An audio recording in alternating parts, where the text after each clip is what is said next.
आप कई सालों से जिम जा रहे हैं लेकिन आपको अच्छे रिजल्ट नहीं मिल रहे हैं, या फिर आप एक बिगिनर हैं जिन्होंने अभी अभी जिम जाना शुरू किया है, तो आज इस वीडियो में बताए जाने वाले 8 प्रिंसिपल्स आपको दिल से पता होने चाहिए। इन प्रिंसिपल्स को पता होने और अप्लाई करने के बाद आप ना ही एक अच्छी बॉडी अचीव कर पाएंगे, साथ साथ इन प्रिंसिपल्स को यूज करके आप अपना वर्कआउट खुद भी बना पाएंगे। हो सकता है वीडियो थोड़ा सा लंबा हो, मगर मुझे लगता है एक अच्छी फिजिक पाने के लिए आप कुछ समय निकाल कर इस वीडियो को अच्छे से पूरा देखें, और वीडियो देखने के बाद अगर आपकी कोई क्वेरी रहती है तो आप उसको कमेंट सेक्शन में पूछ सकते हैं, जिसका जवाब मैं खुद दूंगा। तो आइए चलते हैं सीधा व्हाइट बोर्ड की तरफ। हाय, I am Agrim Singh and I work as a nutrition and fitness coach. First rule is training intensity. Training intensity का सिंपल मतलब होता है आप जिम में जाकर कितना हार्ड ट्रेन कर रहे हैं। हार्ड ट्रेन करने का मतलब ये बिल्कुल भी नहीं है कि आप अपना हेवीएस्ट वेट उठा रहे हैं कि नहीं। ट्रेनिंग हार्ड का मतलब होता है कि किसी भी एक्सरसाइज का जो आपका मैकेनिकल फेलियर है वो आने से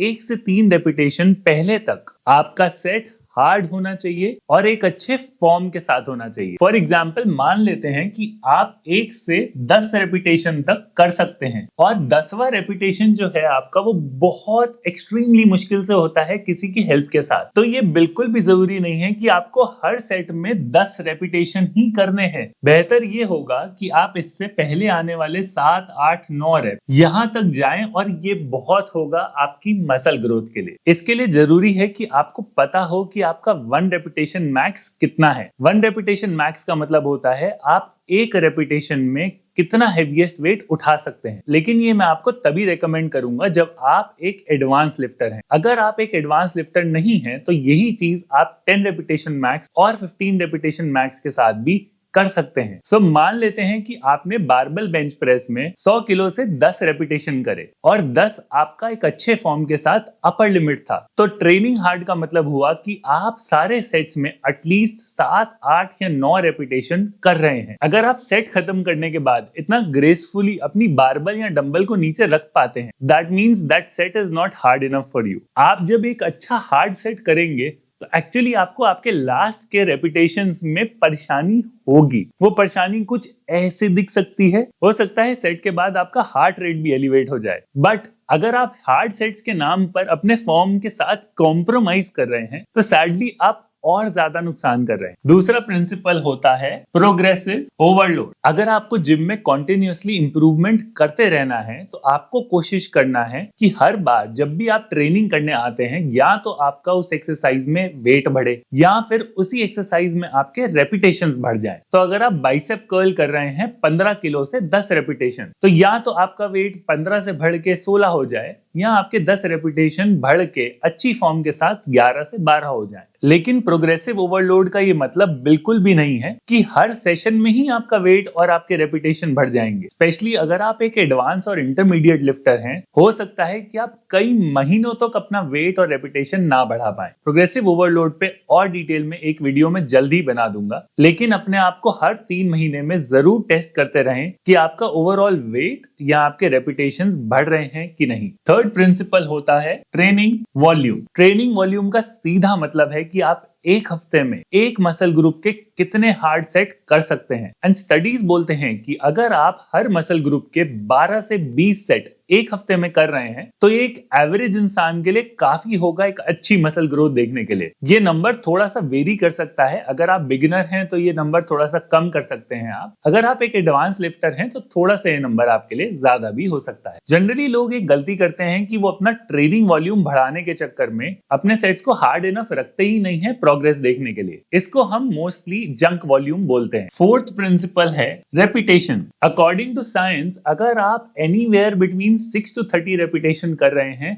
आपका hypertrophic response which is muscle building response almost similar होगा। लेकिन बॉडी बिल्डिंग और प्रैक्टिकलिटी के हिसाब से anywhere between 6 to 12 rape is most ideal for muscle gain. अगर आप इससे कम करेंगे तो आपका इंजरी का चांस बहुत ज्यादा बढ़ जाता है। अगर आप बहुत ज्यादा हाई रेपिटेशन ट्रेनिंग करेंगे तो बॉडी में बहुत ज्यादा फटीग डेवलप हो सकता है। फिफ्थ प्रिंसिपल है रेस्ट टाइम। आपने अक्सर जिम में देखा होगा ट्रेनर्स सेट के बाद सेट के बाद सेट करवाते हैं और अपने क्लाइंट्स को इतना ज्यादा थका देते हैं कि उनकी बॉडी में एक्सट्रीम सोरनेस और फटीग डेवलप हो जाता है, जिससे बहुत सारे लोगों का एक्सरसाइज में इंटरेस्ट ही लूज हो जाता है। आपको ये बात जानकर हैरानी होगी कि रिसर्च फेवर करती है कि जितना आपका लंबा रेस्ट होगा उतने बेहतर आपके मसल और स्ट्रेंथ गेन होंगे। But as a general rule, अगर आप मल्टी जॉइंट एक्सरसाइज कर रहे हैं जैसे कि बेंच प्रेस, स्क्वाट्स, डेडलिफ्ट, तो anywhere between 2 to 5 minutes is a good rest time. लेकिन अगर आप सिंगल जॉइंट एक्सरसाइजेस कर रहे हैं जैसे bicep curl, tricep push down, anywhere between 1 to 2 minutes is a good time. तो अगली बार जिम में कोई बोले ना कि भैया बहुत लंबा रेस्ट ले रहे हो, तो उनको दूर से प्रणाम करके साइड में निकल जाइए। सिक्स्थ प्रिंसिपल है ट्रेनिंग फ्रीक्वेंसी। ट्रेनिंग फ्रीक्वेंसी का मतलब है कि आप किसी भी मसल को एक हफ्ते में कितनी बार रिपीट कर रहे हैं। फॉर एग्जाम्पल, अगर मैं चेस्ट मंडे में ट्रेन कर रहा हूं और थर्सडे में ट्रेन कर रहा हूं, then I am training at a frequency of 2। According to researches, training at a frequency of 2 is much better than training at a frequency of 1। तो अगर आप एक ही दिन में 4 से 5 एक्सरसाइजेस चेस्ट की आज भी ट्रेन कर रहे हैं, तो इससे बेटर है कि उन 4 से 5 एक्सरसाइजेस को आप 2 दिन में स्प्लिट कर दें। फॉर एग्जाम्पल, आप एक ही दिन में बारबल बेंच प्रेस कर रहे हैं, फिर इंक्लाइन बेंच प्रेस कर रहे हैं, फिर डिक्लाइन बेंच प्रेस कर रहे हैं, डंबल फ्लाइज भी कर रहे हैं। इससे बेटर है कि आप 2 एक्सरसाइजेस मंडे में कर लें और 2 एक्सरसाइजेस आप थर्सडे में कर लें। प्रिंसिपल 7 है एक्सरसाइज सिलेक्शन। बहुत से ट्रेनर और बहुत से लोग आपको एक चीज बताएंगे कि आप बारबल से एक्सरसाइज करें, आप डंबल से एक्सरसाइज करें, ये बेटर होता है, वो बेटर होता है। लेकिन एक्चुअल लाइफ में आपको आपका कंफर्ट देखना है। अगर आपको बारबल से एक्सरसाइज करना ज्यादा इफेक्टिव लगता है तो आप बारबल पिक करें।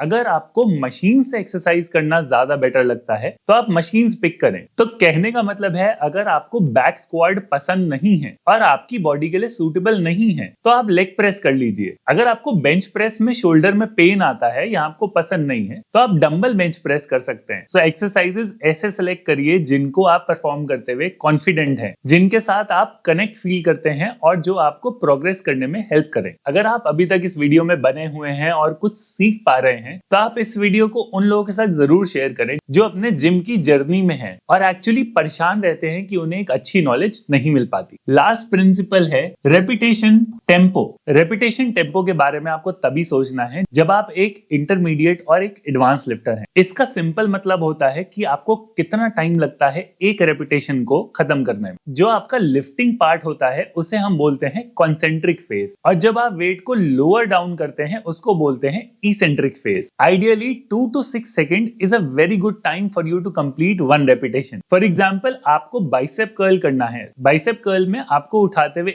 1 सेकेंड लगना चाहिए, 2 से 3 सेकेंड में आपका वेट नीचे आना चाहिए, और जहां पर मसल सबसे ज्यादा कॉन्ट्रैक्टेड रहता है वहां पर आप 1 सेकेंड का पॉज ले सकते हैं। इनिशियली ये सुनने में थोड़ा कंफ्यूजिंग लग सकता है, तो अगर आप एक बिगिनर हैं तो एक नॉर्मल टेम्पो के साथ वर्कआउट करें। इसका आप स्क्रीनशॉट ले सकते हैं। इस वीडियो में इतना ही, and I will see you in the next one. Till then keep flexing. I should change this marker. इसे कहते हैं वीडियो बनाने के लिए एक्स्ट्रा मेहनत करना।